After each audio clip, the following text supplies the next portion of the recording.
devotion stopped, that the fame of sanctity, to use a rather technical word, somehow just stopped.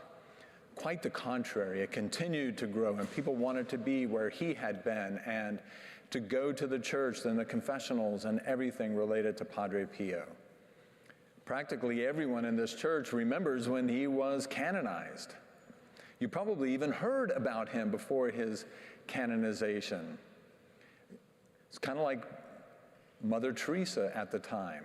We all knew that she was a walking, living saint. Well, we heard about him. He died in 1968, 50 years and 3 days after he received the stigmata.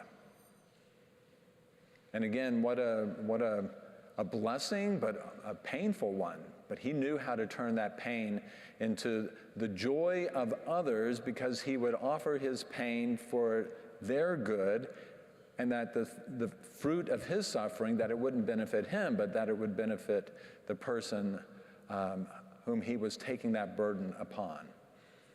So right now, we'll have about 30 minutes or so in which to talk about the rich tradition of our church with regards to the veneration of saints, going back to the patristic era, all the way up to today, leading us into further discussion about Padre Pio. And you may even have some questions at a certain point, so we'll be able to field those questions. So now I invite Dr. Cheryl White to come forward as we begin her presentation. Thank you again for being here for the Mass. I mean, in such weather like this, sometimes, you know, Satan has a way to keep us from good, holy things. That's right. And you said, no, I'm going. And again, we are still being, it's being streamed live, and there are about 88 people, at least when I walk back there, who are watching us. So to them as well, thank you for being present. Great. Thank you, Father. You're welcome. Good evening, everyone. Good evening. How many of you have had the opportunity to already venerate the relics? Is that most of you, or okay? So many of you still wish to do that this evening, correct? All right, good. Well, I want to begin by telling you that I know some of you have heard this, me give a similar talk when, actually maybe when the Heart of St. John Berkman was here in 2016. I also recently did a talk like this. This is a very, very abridged version. As Father said, I'm going to keep this brief this evening because I do want everyone to have as much time with the relics as possible. But I do think it's important to remind ourselves when we're in the presence of sacred relics like this, the very rich, deep tradition of our Catholic faith, and it's a great opportunity for us to share in something that is universal across time in every place in all of the Catholic faith. There is probably no practice that is more directly linked to the most primitive early Christians than the veneration of saints, the veneration of their relics. This is something that shows up in every age. It has been affirmed by great voices of the fathers and doctors of the church throughout the centuries. It has been affirmed at major church councils. I think that the person I really love to quote on this is St. Jerome. St. Jerome, writing in the early, very early 5th century, late 4th, early 5th century, commented about this in response to a priest who was questioning the practice. St. Jerome wrote one of the most really vitriolic letters that I think I've ever read of a patristic era figure when he addressed this priest, criticizing the veneration of relics, and called him a madman and said somebody needs to cut this man's tongue out because this practice, he says, is not only good, but it is essential that we do this. So to quote St. Jerome, what he said was, we do not worship, we do not adore. We honor the saints so that we may better adore him whose saints they are. Because you see, there's obviously a difference between adoration, which is worship, and veneration, which is what we're all doing here in the presence of St. Padre Pio. is to honor and respect this holy man. And when you think about it, there's really very few things I think that we do that more directly speak to core teachings of our Catholic faith than what we're all doing here. First of all, it reflects our belief in eternal life. I mean, think about this. The word relic actually comes from the same word that means relinquish, to leave behind, remain. So if we are leaving something behind, we're relinquishing something, doesn't that automatically carry the connotation that we are going on? Something has gone on before if we are leaving something behind. So it really teaches us about our belief in eternal life. It reflects our belief in the dignity and sanctity of humanity, all of humanity, the dignity of the human being, the sanctity of the human life, all of these things that we are really core to our beliefs as Catholics are reflected in this practice.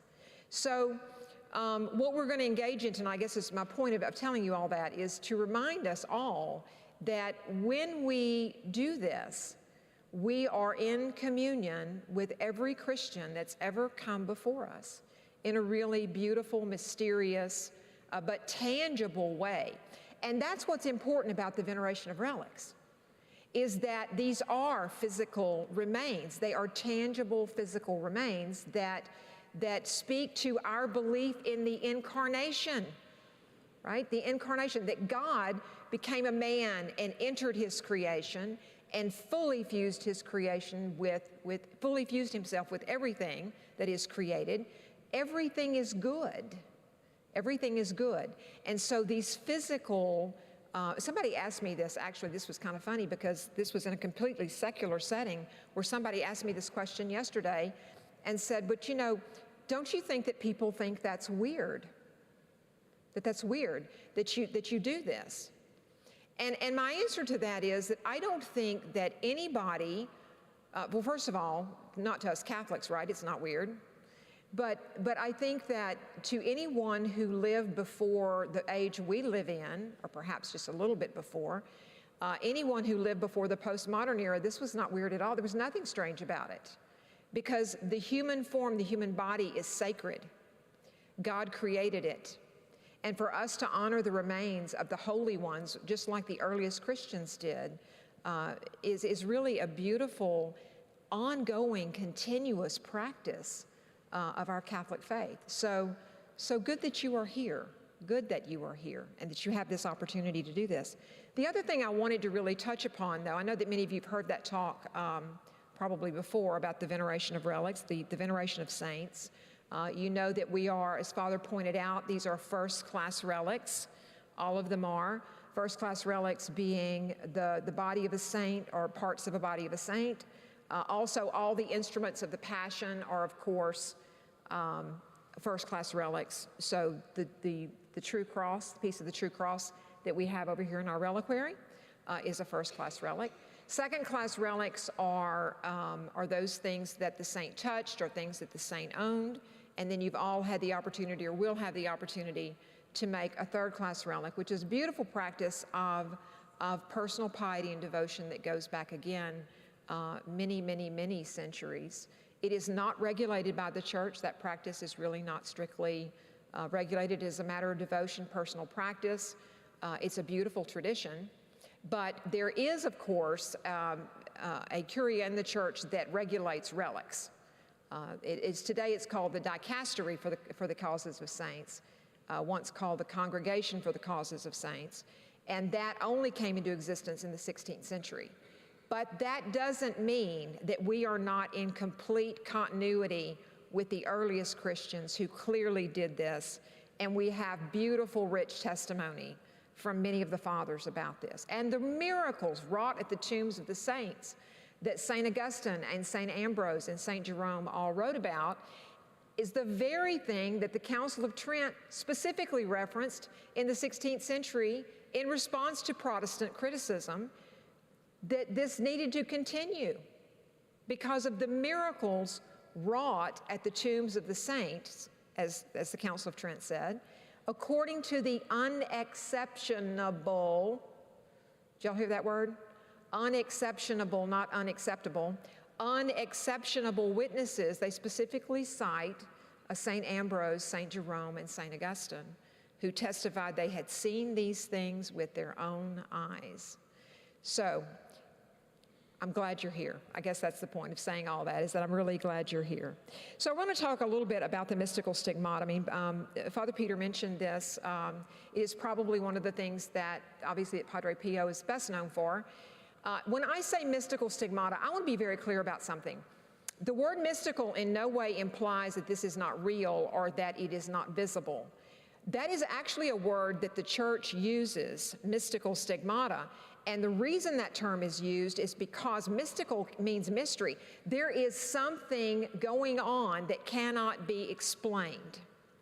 And so it actually calls us deeper into the mystery to think about it that way, that these are occurrences throughout history that are profoundly mysterious. And as Father mentioned, point us directly to, in Padre Pio's case, in the case of over almost 400 other stigmatists in history, that there is a mystical union with Christ that is manifested in their body, in their flesh, in a very profound and dramatic way. So the mystical stigmata does not mean that it's not real. It simply means that there is a mystery to it.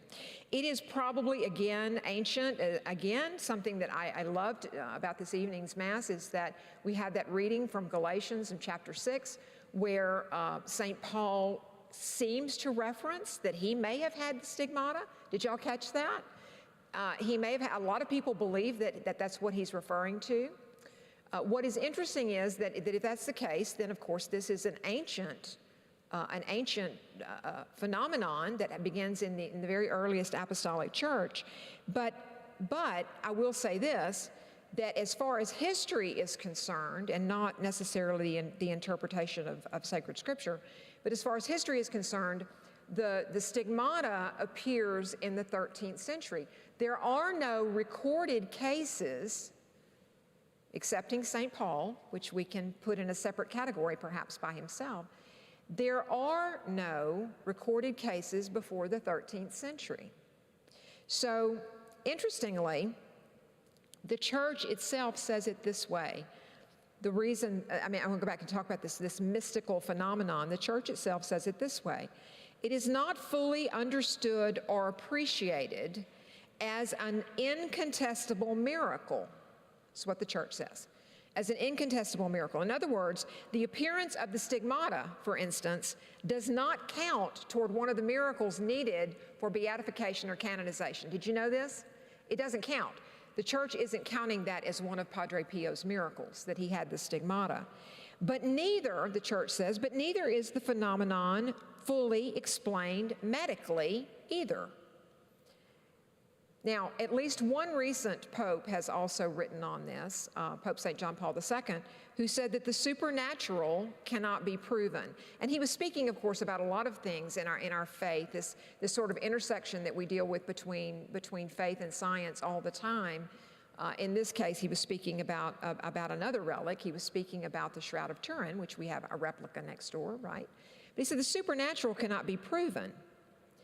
But you see, I've always found this so compelling, the stigmata, because in this particular case, natural explanations fall far short too.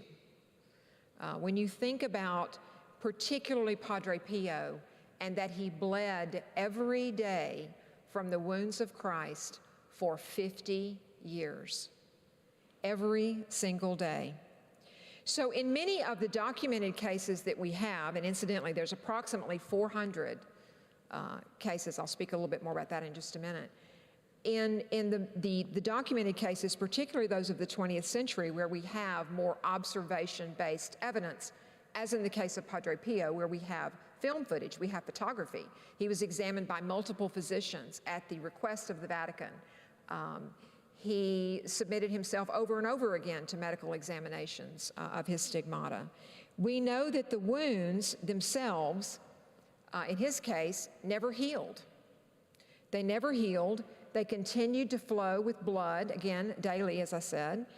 And not only did they bleed every day, but they never worsened. They never became infected.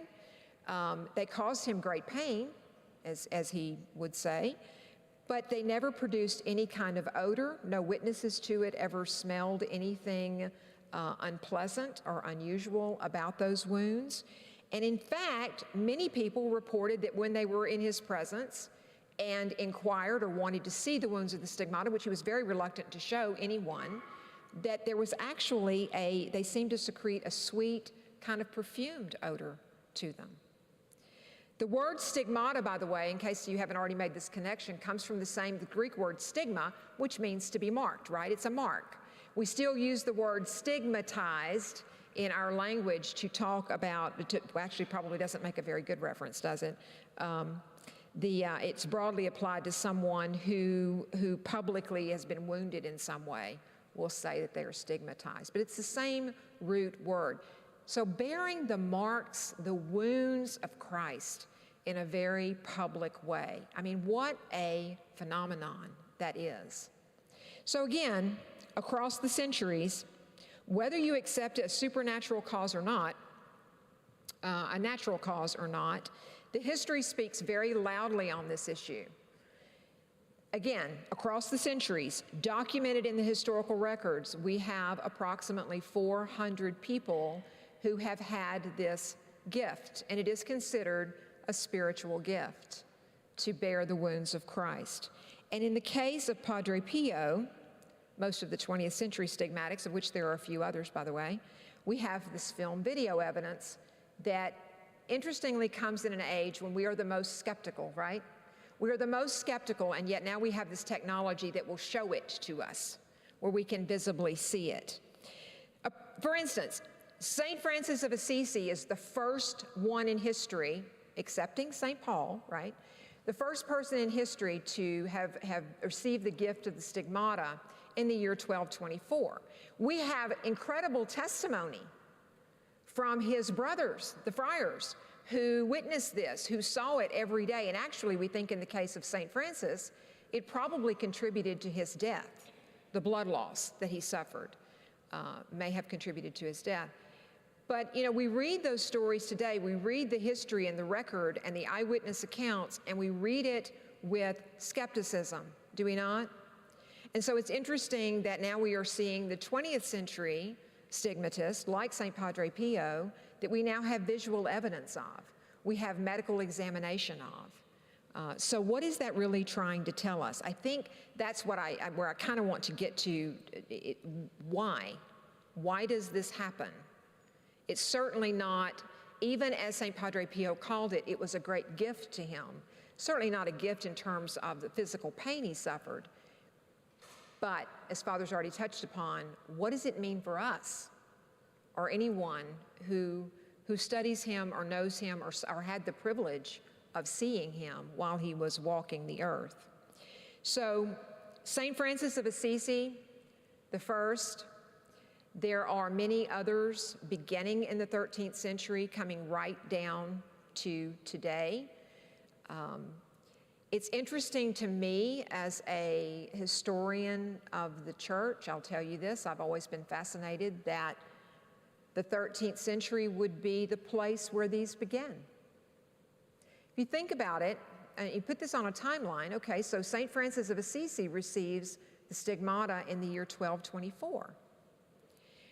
Well, just 9 years before, at the Fourth Lateran Council, our dogma of transubstantiation was, in fact, dogmatized at that council in 1215, putting much more literal focus on the Eucharist, that much more of a fine literal point on it, transubstantiation. Then, in a few decades after St. Francis's death, we have the Feast of Corpus Christi that appears on the calendar, right? Then we have the beginning of this beautiful practice we have of the Eucharistic processions. There's so much emphasis on the Eucharist in the 13th century and so much more interest in the public piety about the Passion of Christ. And you even see this change in artwork. You even see it change. If you look at, for instance, going into the High Middle Ages, if you look at artworks of the crucifixion, and this is not universally true, but it's broadly true, that you see crucifixion scenes of Christ as not very bloody, right? He's not depicted as suffering in any way. Usually, yes, he's affixed to a cross, but you can't even really perceive the wounds. And then all of a sudden, beginning in the 13th century, that art becomes much more realistic in terms of the graphic depiction of Jesus' suffering.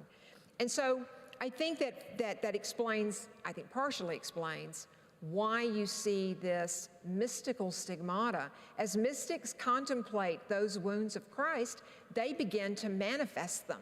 And that is the real gift. That is the real gift. The other thing that I would point out to you that I find interesting about this is that of the 400-ish reports of stigmata from the 13th century to today, I find it interesting that the most famous, if we were asked to name them, we would say, who? St. Francis of Assisi and St. Padre Pio, men, and yet it is something that has been manifested in 90% of the cases have been women. Over 90%. Of that 400, less than 40 of them are men that are reported in history. So I guess the question I want us to sort of leave with and maybe think more about is why? And Father touched upon this tonight, that it is, of course, the stigmata in Padre Pio represents his mystical union with Christ's suffering, but the answer to the question of why is that it edifies all of us, all of us. It represents Christ's suffering in the world. It shows us Christ's suffering and that this man would bear it. So there's a lot really to contemplate. I think, I dare say there's a lot for us to reflect upon when we think about Padre Pio and what a gift he was to the modern age that we live in, this great age of skepticism, this great age of doubt. And now that we're experiencing, at least in the United States for the next 3 years, this great Eucharistic revival, what a great time to be thinking and contemplating this. So I know that, I told you I was going to keep it brief, didn't I? So how did I do on that? How did I do on the brevity? All right. So I think probably it'd be a good time to have maybe an open forum. I don't know, is Father Peter still here in the house? Maybe? Hello? Any questions of any kind about anything? The schedule or, yes, Kevin?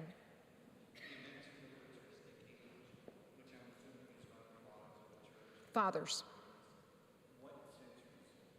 So the patristic era begins really with the very first generation after the apostles, so late first, early second century, and then the end of the patristic era really happens by the time all the great councils have defined the person and nature of Jesus Christ, so really by the mid-5th century.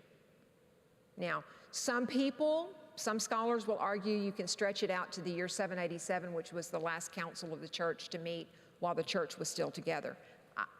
I tend to think of it in that shorter time frame. While the church is really still in union, East and West, but working out those great theological debates and theological revelations about Jesus Christ. Yes?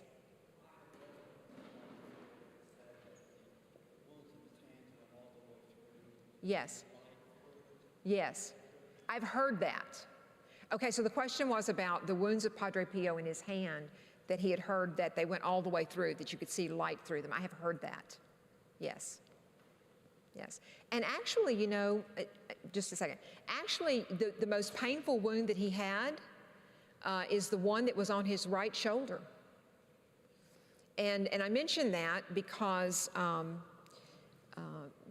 again, flipping to a relic I know a good bit about, if you look at the image of Christ that is on the shroud, there is the most, under extreme magnification, extreme imaging, the most painful, macerated area on his body is actually the right shoulder, where he bore something heavy that broke down all of those scourge wounds. And so I've always thought that interesting, that there's a connection between what was Padre Pio's most painful wound and what we know about how Christ carried the cross.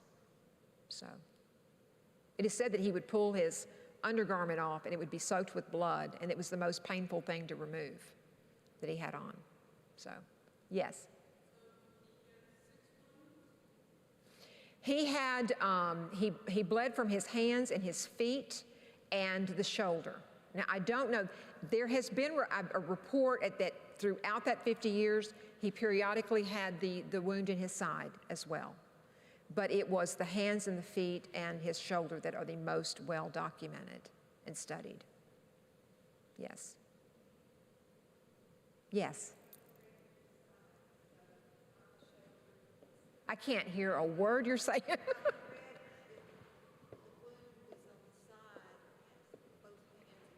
Yes. The shoulder. No, he had the right shoulder wound, which he called the most painful, actually. Yes.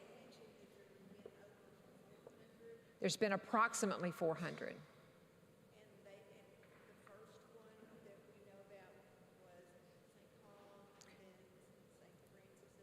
Right. Well, yes, and there have been others since in the 20th century that are not as well documented and are also, I would be reluctant to pronounce on those. Because of those approximately 400, I think there's 320 something that the church accepts. Yeah, that the others that are still being investigated or have not been fully investigated yet. Right. I believe so. I believe there's a couple that are living. Actually, I think there's more than that, probably about a dozen living. I don't know the actual number, but they tend to be among religious, obviously. I'm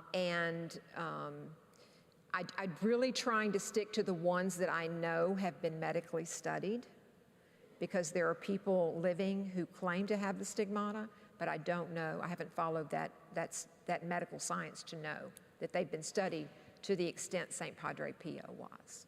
Does that make sense?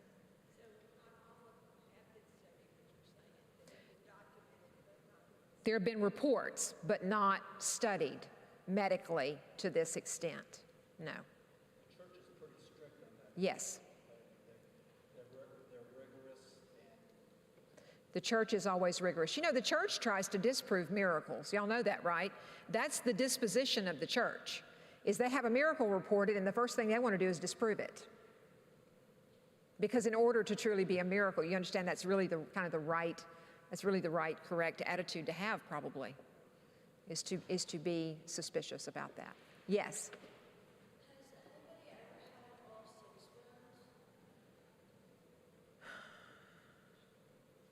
St.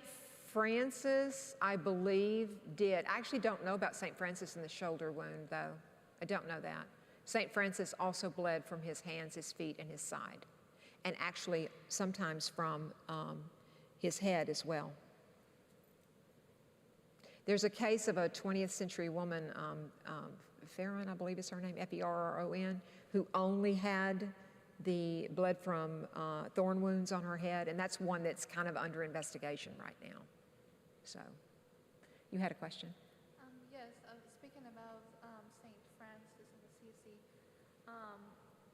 did Padre Pio's blood loss contribute to his death? No, apparently not. He died of a heart attack, but I mean, I don't know but he bled for 50 years.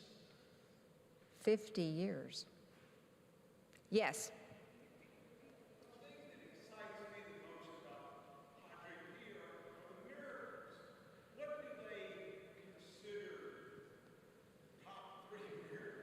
Oh, the top 3 miracles of Padre Pio?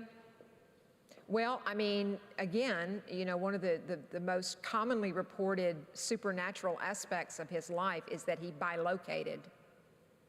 He could bilocate. He could be in more than one place at one time. Oh, you're talking about the miracles that happened, that it,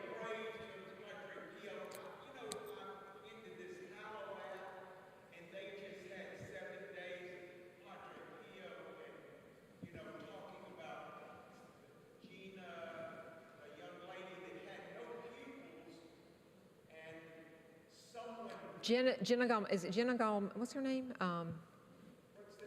Is it Jenna? Jenna Galmani, yes. Is that right? So, right.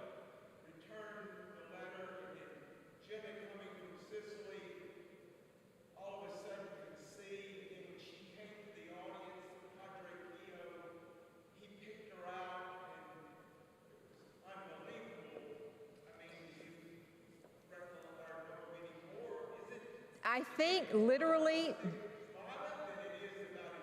no, I think that we focus on the stigmata so much just because his is the most studied of that phenomenon. That's not meant to take anything away from the miracles that have been attributed to him at all. You know, I mean, there's dozens of miracles that have been attributed to him. And you know, I'm always struck by the story too about his gift of prophecy. You know, that, I mean, to me is a miracle while he was alive. He was a living saint. I mean, you think about that, he was a living saint. You know, you all know the story about the young Polish priest that visited him because he'd heard about Padre Pio and heard about his great spiritual gifts, and he visited him, and Padre Pio spent about, you know, a couple of hours with him and said, you're going to be raised to the highest office of the church. And that young Polish priest was Pope St. John Paul II. Who canonized him in 2002, beatified him and canonized him. So, I mean, there's just so many rich stories like that. People being cured of all sorts of terminal illnesses, praying at his relics. There's just so much there. The reason I chose to focus on the stigmata for this sort of exploration tonight is because that's represented in two of the first-class relics that we have. One of the crust of the stigmata, the one on the far left, and then the one on the far right is the gauze from the bandage that has the blood in it. So.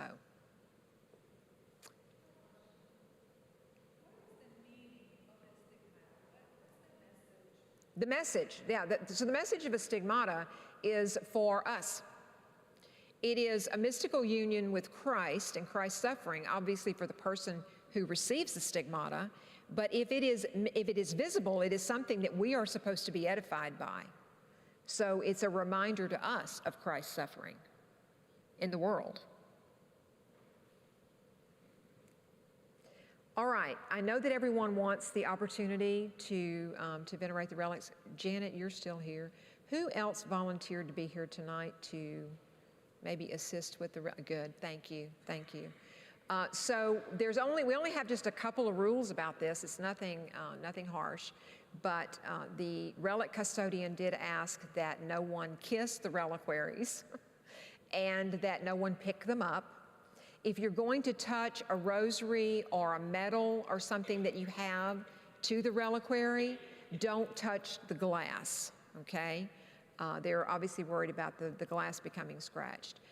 And you know, earlier today I had several items that I simply touched to the base of the reliquaries.